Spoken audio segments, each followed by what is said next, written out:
And welcome to another episode of Witch Hat Chats, sponsored by Evermoving We Rise, Moonlight Potions and Charms, and Saul Ravencraft, Wizards for Hire. Come on in and sit for a spell. I am your amazing goddess host, Miss Nikki. And speaking about our Wizard for Hire, guess what?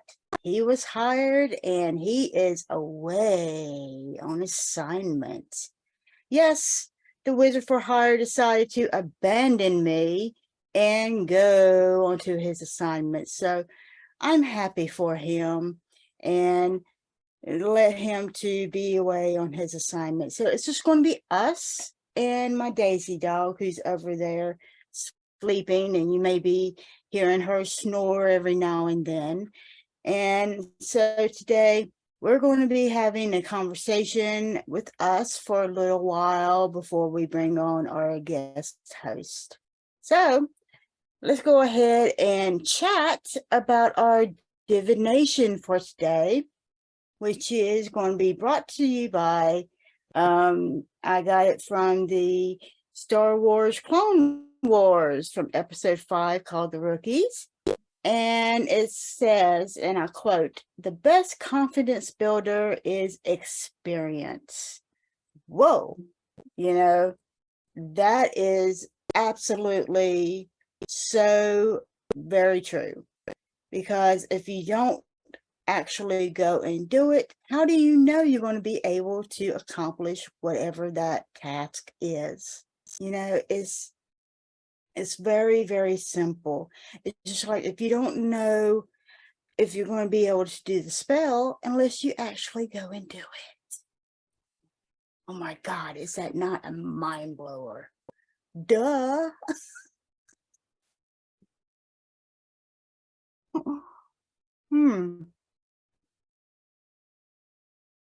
Is that not exactly so simple?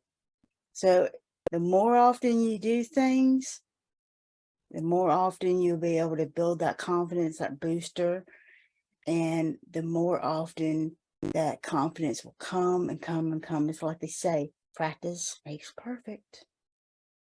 Duh. Woohoo! Oh, wow. Oh, Lordy.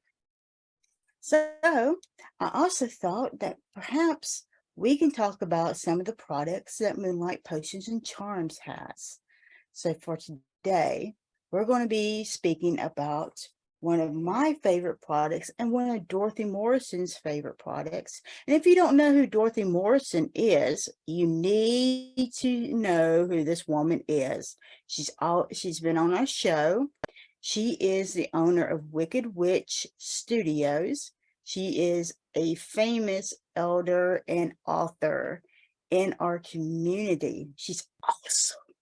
I mean, she's absolutely awesome. She's one of my mentors. She's one of my very, very good witch sisters and friends.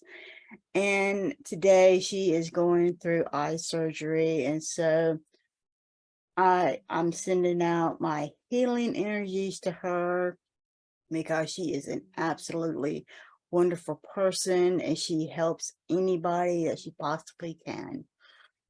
So Dorothy Morrison is just absolutely wonderful. And so she has endorsed the Marie Laveau Altar on the Go. And this is what she had to say about it.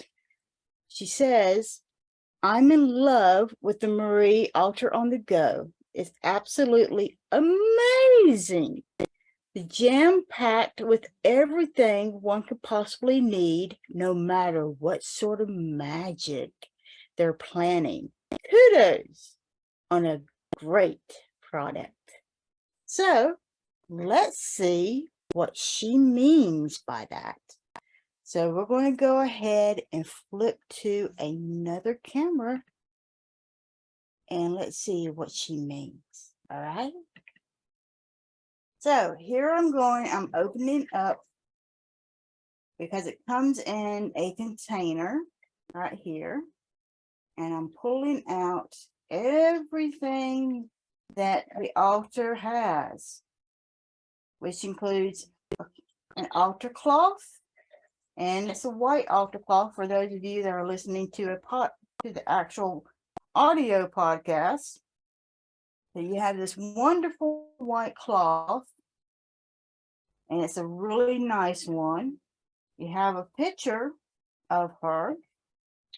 You have this wonderful little chalice, and it's a really, really nice little chalice. It's not one of those plastic little ones that can be easily broken. It's really nice for her. I'll put it on the side here so you can be able to see it a little easier. You have a offering plate for her. You've got some more little things here, such as got a candle for her, a white candle. Also, we have some incense for her, and they come in a bag by themselves. So that way, if they melt, they don't get all over everything else. Is that not a wonderful concept? You know, the one thing I really hate is when you have a kit and you have candles or you got something that can get all over something else like herbs or something like that that's kind of gooey, and it gets all over everything else. It just kind of destroys everything else. You just really, really hate that kind of concept. But with these things, it doesn't do that. And then we actually include the fork with it, with the offering plate. Oh, you got Mardi Gras beads for her. These little purple ones for her. Yes, purple Mardi Gras beads. And you know, the purple beads actually represent power because she was a very, very powerful voodoo queen. Let me tell you something about this woman. She was a woman before her time. I mean, literally before her time. She she basically owned New Orleans. Is what she basically did. And it was very simple. It was a very simple way that she did that. Oh, let's see. Yep, it was still be able to, you can still be able to see that. And she did it through very simple methods. She was a hairdresser, and she was able to be able to get and keep secrets. She helped people. And the way she did it was very easy and very simple, very straight methods. She was able to create fear, but she was also able to create something that a lot of people wasn't able to create, and that was kindness. And she was also able to be the one thing that women didn't have in that time, and that was power. Because women were treated, and they are kind of, in a way, still treated today as if they are slaves. Because at that time, women were not allowed to own anything. And now we have a lot of advantages that they didn't have back then. But she was able to accomplish so much And I think we owe a lot to Marie Laveau, and she has shown us, number one, how to be able to use our methods of conjure to create a lifestyle for us, and to be able to make money from it, because a lot of people think that, oh, you're supposed to give your gifts away. Well, you know what? Your gifts actually cost you. It costs you your time, your energy, your spiritual energy, and so much more. And she realized this, and she was able to help. She was able to help people, but she was also able to make a profit and a living off of it as well, because she realized that, hey, she had rent and she had food, and she had to be able to help get her kids off to school and feed her children and everything. So you know what? If I'm going to be able to help you with all my magical needs, then you need to be able to help me. You need to pay me for these things. So she was able to do that as well. And there is a book called, that's by Denise, and I'm going to not pronounce this correctly. So Denise, I am very, very sorry. Alborgero. And she has a book about her that you can be able to really read, and it's a wonderful book. So get that book. It's called The Magic of Marie Laveau. And included in the altar is also a little doll as well, because she was famous for her dolls. Marie Laveau was also a devout Catholic, so that's the reason why we included a cross for her. And the cross also represents in Voodoo the crossroads. And then we also have matches, and we have the shell, which is where you can put your incense on. This is how we put the incense on. On top of that, we've got a bag in here. In this bag, I have placed salt. I've also placed a little palette skull to represent the ancestors, because she was very riveted on ancestor veneration and vindication. And also we have cowrie shells, because that represents money, represents so many different things in Voodoo. And then of course you've got the pins for the doll as well. We've got 3 pins here, so you can be able to do any type of doll magic. So, as Miss Dorothy has said, there's so many different spells that you can be able to do with this small type of altar. So, traveling altars are meant for several different things. I mean, number one, they're meant for the traveler. Not only that, but they're also meant for people who have small spaces, because in this day and age, not everybody has the ability to have a big altar.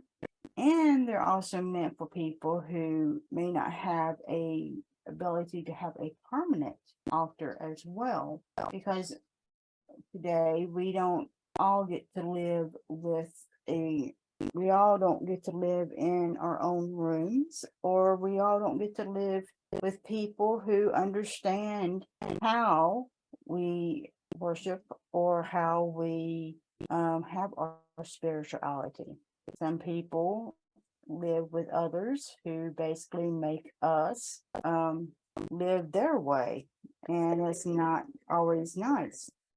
So right here, you've got everything that you need. everything right here. Plus, on top of that, you have room to be able to place your own little things in there. So see how nice all of that is? Just be able to put all of that in there very quickly, very easily. So much, and it makes so much sense to be able to do that so easily. And all of this is dedicated to Madame Marie Laveau. So if you're a devotee of her, or if you want to become a devotee of hers, here it is. Very quick and simple. And you know what? It's actually on sale this week. So if you go to our Etsy store, you can get 13% off by giving the coupon Spring Luck. Lucky Spring. So with Lucky Spring, you get your 13% off. And you put it in there very quickly. So let's see how quick we can put this back in. I'm going to put this back in here. Take all this stuff and put it back in here. Watch me not be able to open the bag now. Well, that doesn't go in that bag. There we go. There we go.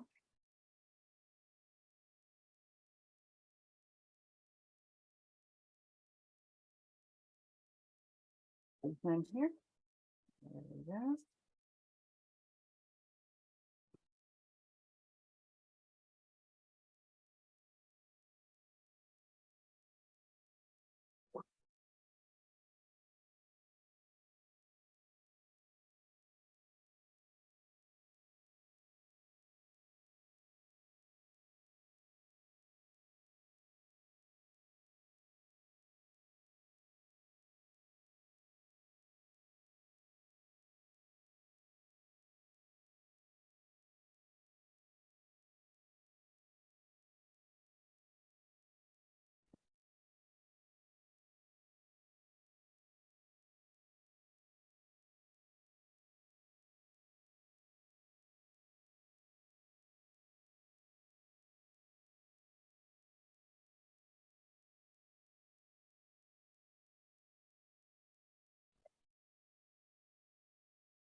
See, here it goes. All of it in there. Yep, there it is. Oh, yeah. Oh my God, I was in there, what, less than 5 minutes? Whoop.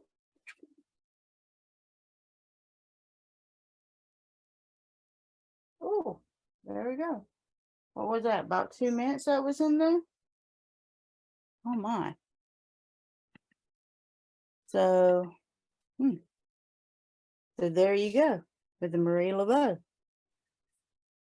Oh, so like I said, she was a very interesting woman, and she's somebody who I believe that if you're really interested in magic and you want to know about women in magic, you really need to go and look her up and look at all the books about her.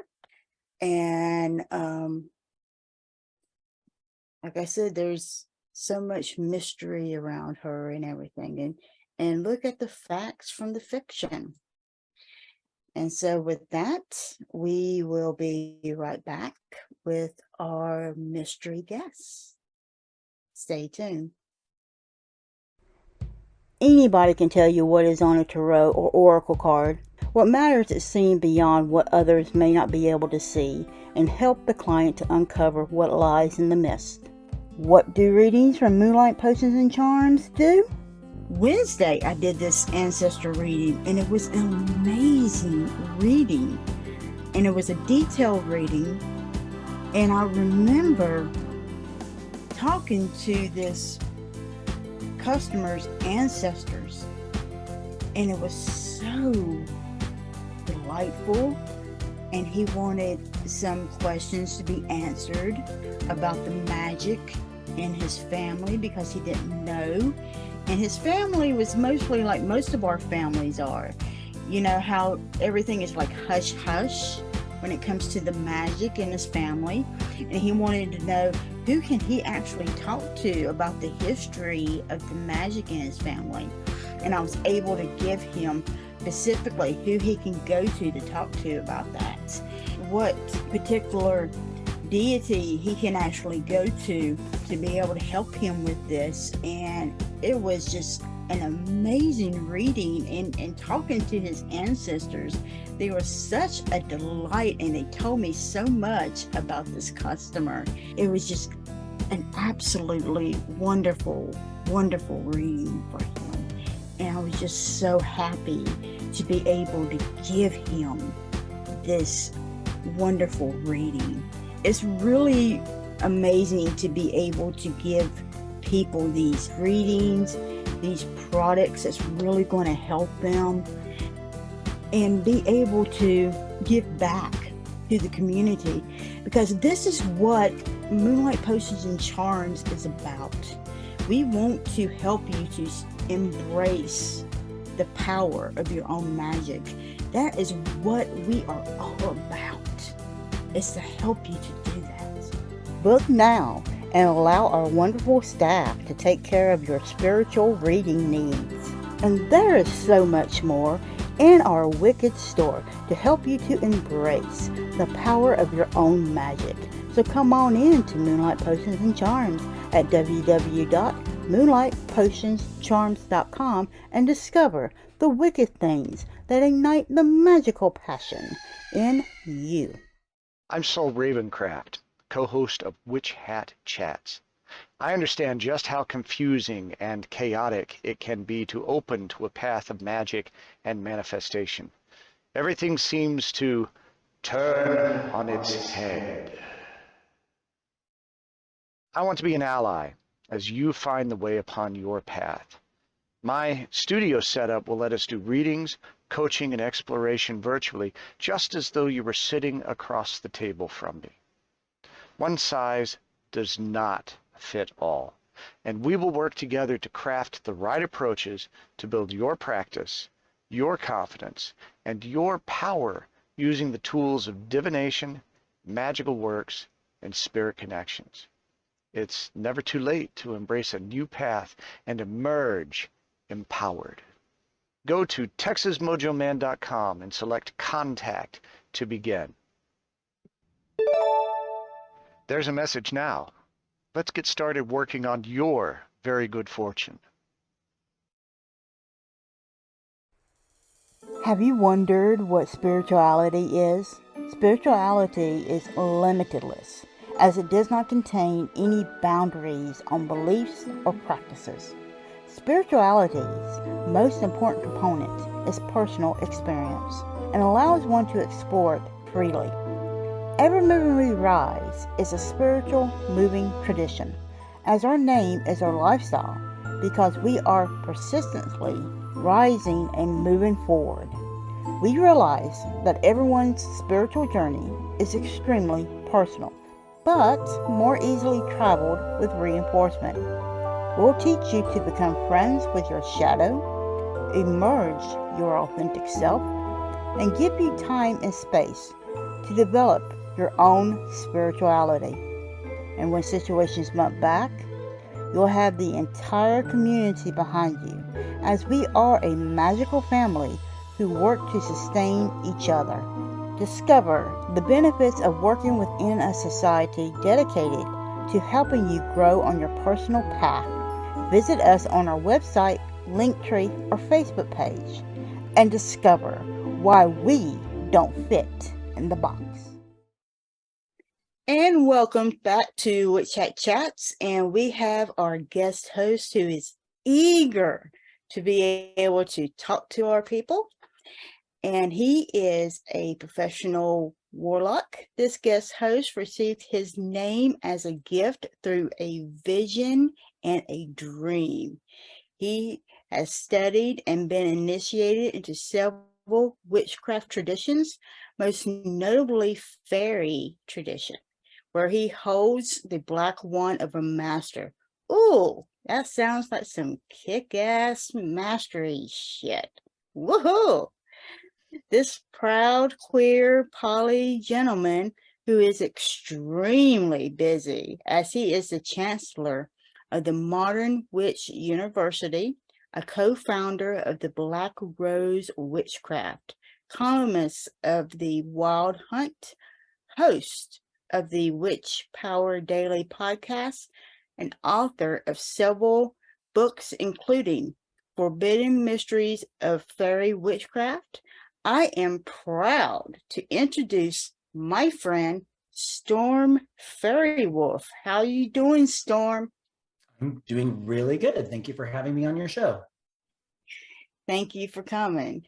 And so what is this black wand that I've just heard about? I didn't know that there was any black wands there. Is there a red one like there is in karate and martial arts, or is this something kind of different? So the wand system in the Anderson fairy tradition, which is where I've been initiated and where I teach, there are traditionally 3 wands, a white, a green, and a black.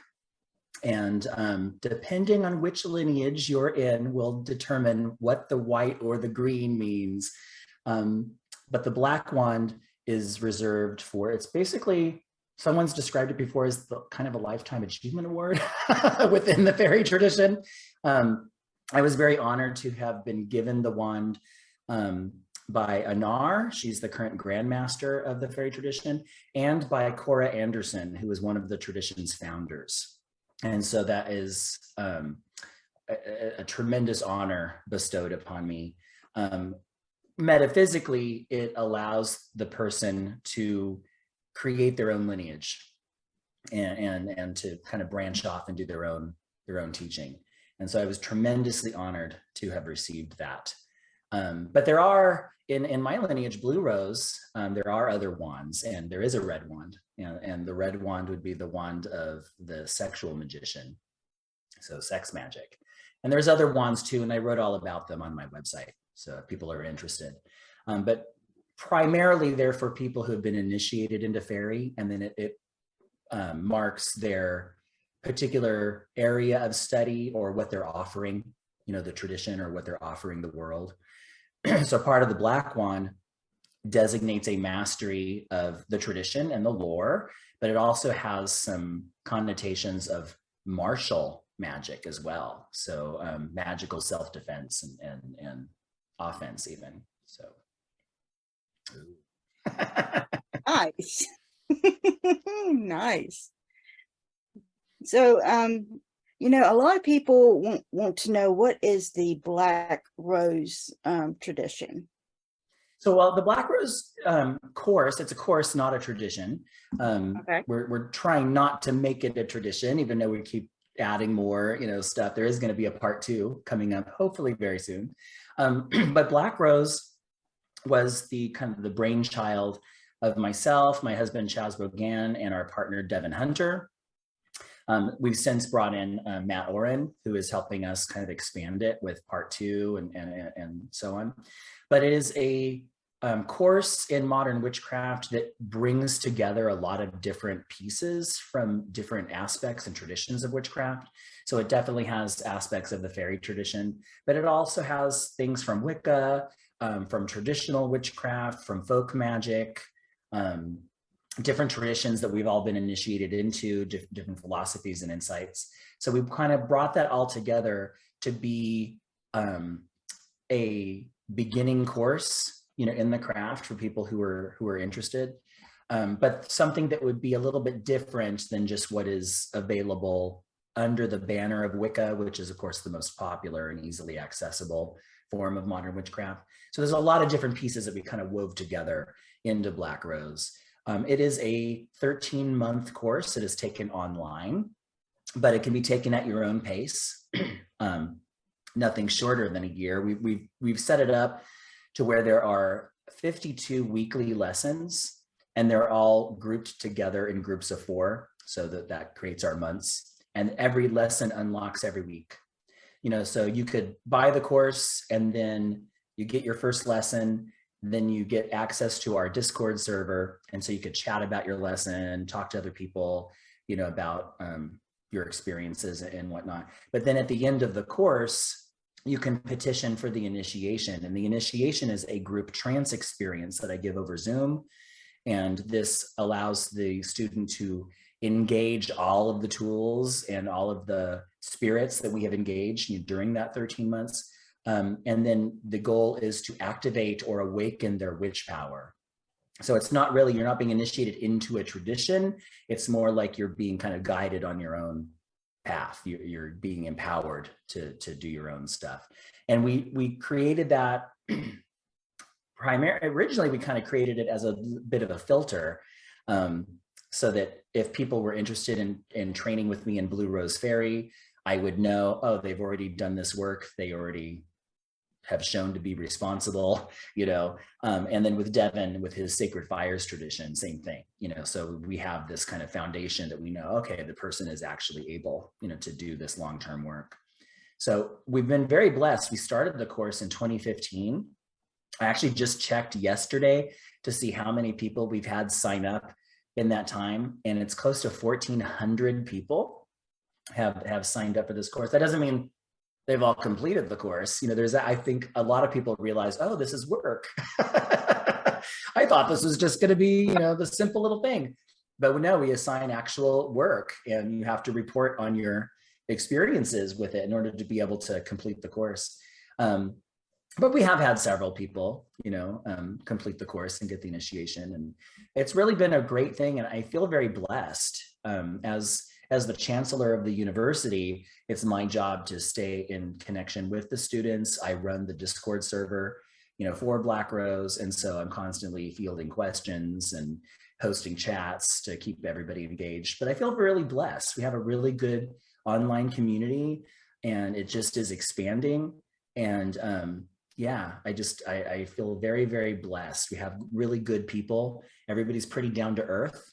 That's one thing that we really kind of stress is, we kind of want to leave our egos at the door, but yeah, it's been a really, really fun thing. But we are excited because hopefully soon, we were hoping it was going to be the end of this month, but that's not going to happen, exactly. But part 2 should be unveiled fairly soon. I got my fingers crossed for that.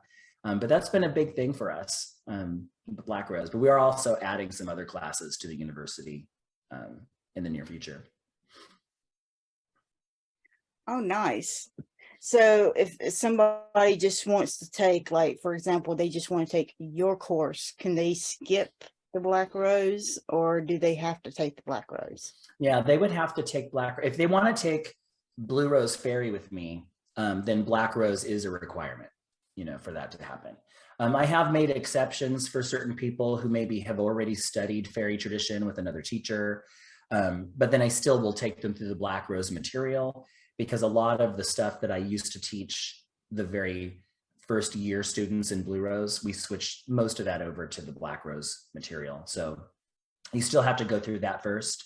For the most part, I have had a lot of people try, oh, well, I've already studied witchcraft and I already know about the elements, and so I don't want to have to go through this again. Well, part of this is also to see, can we work well together? And so, yeah, you may have already studied the elements, but I'm sure there's something else that you could learn. There's something more that we could all learn. I am always delighted to take a new class, a new course, and to start from the beginning. I think it's really important to have that beginner's mind, and not to assume, oh, I already know everything. Even if you do know everything already, there's something valuable about going through the process again, from another perspective. So when people argue with me, and I've had several, people argue with me saying, well, I don't need to take the elements again, and can't you just, fast track me, through this? No, that doesn't bode well. I want people that are actually interested in slowing down and taking their time and working through something as it's given, instead of just, wanting to put a feather in their cap, so to speak. By the way, you have a lovely feather in your cap right now. So Thank you. I understand that, because the thing about it is, just because you know something doesn't mean you know everything about it. And I'm one of those that sometimes I kind of get irritated, but I also understand that this is something that may be new. You may have a new perspective on it. And so eventually I'm like, okay, you've got a new perspective on it, then yes, I'll end up learning something new about it. So yeah, I'll probably be the one to kind of say, well, can we skip A, B, and C? But you'll turn around and tell me no. Nope. But even let's say the person did know everything about it and there was nothing new. It might not necessarily be about the head knowledge. I think a good component of this is the experiential, like we're working through this in relation to the other lessons, and we're taking our time with it. And it's also an opportunity for me to kind of see how the student is reacting to the material. And what their experiences are. And that lets me get to know this person a little bit better. And I really want to get to know people. If I'm taking them on into fairy tradition, which is very intimate, it's very, the stuff with Black Rose, all of that is automatic. I might not have any direct interaction with the student the entire time that they're going through the course. They, of course, have the opportunity, to speak with me. I host weekly chats and we do other events, through our Discord server, but they don't have to. So they might go through the entire 13 months and never have spoken to me, and so, but at the end, when they are petitioning for the initiation, they have to give me a document that describes their personal experiences with each of the 52 lessons. And yes, I read all of these documents myself.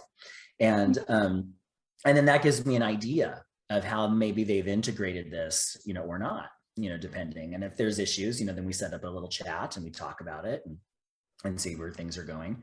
But I think a big thing with, the differences in Fairy and Blue Rose Fairy, that's all live, that's one-on-one. I have private video chats with each of my students on our Discord server. And then I give handouts and then there's weekly check-ins, so it's constantly this interaction. And we might have sessions where I give live trances, but then we might have sessions where we're just hanging out and talking about our lives, because that's part of it, is getting to know each other. We have this sense of intimacy, and that's really how the power is transmitted. It's not just knowledge. Knowledge is one thing. If you want the knowledge, you can just read my books, and then, hey, you got it. But the process of actually learning the fairy tradition is more than just knowledge. It's about practice. It's about culture, and so we have to live those things. So that's the main difference between something like Black Rose and Blue Rose. And I want to know, before I take you into something as intimate as Blue Rose, something that takes up so much of my time, I want to know that the person is actually well suited. So I also, when they apply for Blue Rose, I don't take everybody. I actually do a divination to see if the person is suited for Blue Rose and how that might work out. So I have had to turn people away, before, but thankfully not that many. I'll give people an opportunity to try it out, and then a lot of times people won't make it through the practitioner level, because again, it's a lot of work. And you probably can't be studying other things at the same time that are that intense, because you just won't have enough time. This is like a lifestyle. So. All right. So let's get to some of your books. One of your books is called The Witch's Name. Is that correct? Yep. That's one of my recent ones. I had 2 books that came out last year, and The Witch's Name, Crafting Identities of Magical Power, came out last March. And can you kind of tell us a little bit about that? Yeah, thank you. So as somebody who has, shall I say, an unusual public name, I've certainly gotten a lot of flack, from people. I don't think you've got an unusual public name. I mean, doesn't everybody have a name? Storm Faerywolf? I mean, come on. Well, the thing is, that's the name I use in my regular life as well, because, the way that I have fashioned myself is I'm a public resource for the craft. I've always wanted to be a public warlock. And I was inspired at an early age from the people like Lori Cabot, who was a public witch, who is a public witch, and so, but with a name like Storm Faerywolf, it can be a little divisive. Some people love it and some people hate it. And they will let me know online, if they do. And so really somebody was just mean to me on the internet about my name one day. And I thought, you know what, I'm going to make that into a book. Thank you, mean person. Now I'm going to make some money off of that. And so I wrote this book, and it's more than just a book of names. It has, obviously talks about names. I mean, it's right there in the title, but it's really about our identity. It's really about using a magical name as a spell that we cast upon ourselves in order to become the witch, the warlock, the sorcerer, that we really know that we are, in our core, in our soul. It's about finding our true self, our authentic self. And so this book is, describes one possible process, that we might go through in order to figure out, well, what is that name? So there's a lot of meditations, exercises, rituals, journal prompts that allow us to look at our inner landscape to see what things do we really love about ourselves that we want to kind of beef up or be proud about and show, or maybe what things are we aspiring for, and so we might bring in those energies through different elements that we might add, into our name. And then when we finally claim that name, it's really about stepping into the fullness of our magical power. And it really is a powerful process. Again, as someone who has chosen a public magical name, and I've been Storm longer than I ever was my legal birth name. I can tell you that it causes a shift in the personality. It doesn't make you a new person. It makes you more of who you already were, or maybe that you that's been hidden inside. It allows that to become more, you bring your authenticity, to the surface. Whereas a lot of people might think, oh, this is about, play acting or LARPing. I've been accused of being a LARPer, before. As if that's a bad thing, by the way. I get what they mean. They mean no pretend, or whatever. But, it also derives from the realm of the imagination. But in magic, we use the imagination to serve a higher purpose, right? We're using our imagination in order to fuel our magic and to create change in the world. It's not escapism. So the witch's name isn't about escapism. It's not about retreating from reality. It's about bringing our magical selves into our real lives. And so that was the goal. I'm hoping that I achieved that. I've gotten a lot of good feedback, from people. So hopefully more people will check it out. But I'm really proud of that work. Yeah, the thing about it is when I first understood that I was a magical person, my name was Solaris. That's what most people understood and knew me by. And I was given to me by the dragons. That's who was given to me by. And of course, throughout my path, my name has changed and changed as I have grown. Mm-hmm. So yes, a name identifies who you are. And it has a lot of meaning. So yeah, I do understand how that can be, something that's magical to you. So it looks like we are running out of time. God, that was really quick. So where can our people be able to find you at, Storm? You can always find me on my website, faerywolf.com. That's Faery, wolf.com. Remember, there's no fear in fairy. And from there, you can find all of my other projects. You can also go directly to modernwitch.com. modernwitchuniversity.com. And of course, my partners and I also have an online shop at daturatrading.com.